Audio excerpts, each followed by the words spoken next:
नमस्कार। आज आप लोग तिलक गीत सुनिए। अच्छा लगे तो लाइक कमेंट शेयर जरूर कीजिए।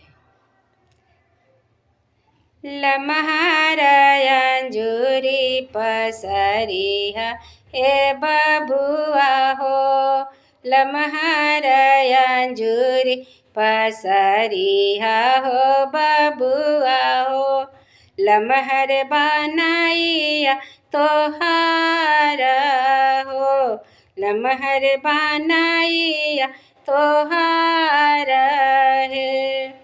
लमहर बाटे बबुआ बाबूजी के नैया है, लमहर बाटे बबुआ बाबूजी के नैया है, लमहर बाकुल परिवार है, लमहर बाकुल परिवार है।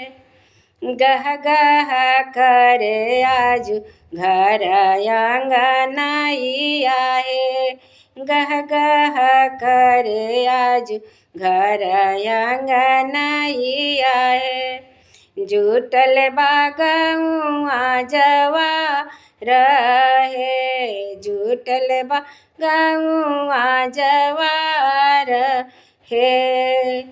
कलसा के ज्योति से झर ताड़े मोती है, कलसा के ज्योति से झर ताड़े मोती है, टोलवा पड़ोसा उजिया लाहे, टोलवा पड़ोसा उजिया लाहे।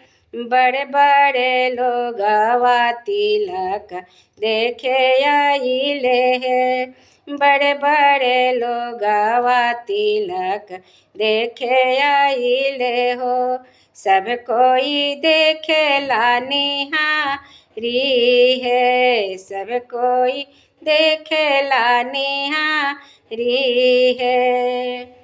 हुलसी हुलसी के तिलक तू चढ़ाइहा हो, हुलसी हुलसी के तिलक तू चढ़ाइहा हो, देख ताड़े पटी पटीदार हे, देख ताड़े पटी पटीदार हे।